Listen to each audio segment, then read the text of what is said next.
என்னடா சுந்தரம் கீழே கத்திட்டு இருக்கான்? அது ஒன்றும் இல்லைடா, எப்பயும் இந்த வீட்டு ஓனருங்க பண்ணுற பிரச்சனை தான்.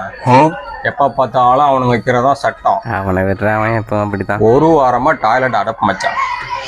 எவ்வளோ சொல்லியும் வந்து சரி செய்யவே இல்லை. சரி நம்மளே நமக்கு தெரிஞ்சதை பண்ணுவோமேன்னு சொல்லிட்டு அடப்பு எடுத்து விட்டேன். அவங்க வீட்டுக்கு சேர்த்து எடுத்து விட்டேன் மச்சான். அப்போ மட்டும் நல்லா இழிச்சிட்டு வந்து, தம்பி பேஷ் பேஷ், இந்த வேலையெல்லாம் ரொம்ப நன்னா பண்ணுறேல அப்படின்றா. ஏன்டா லூஸ் மாதிரி அதெல்லாம் பண்ணுற? அது கூட பரவாயில்லடா, இவன் நம்ம பேங்க்ல ஒரு அக்கௌண்ட் வச்சுட்டு யூ உயர எடுக்கிறான் மச்சான். தெரியாம எவனுக்கோ மாற்றி அமௌண்ட்டை ட்ரான்ஸ்ஃபர் பண்ணியிருக்கான்.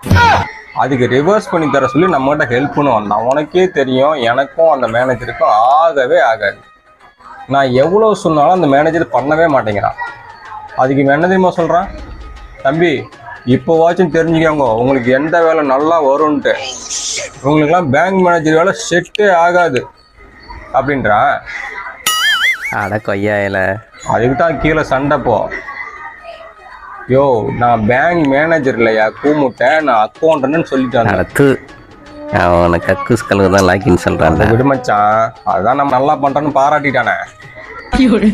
எனக்கும் மேனேஜருக்கும் ஆகவே ஆகாது. என்ன எப்படி மச்சான் அவன் மேனேஜர்னு சொல்லலாம்?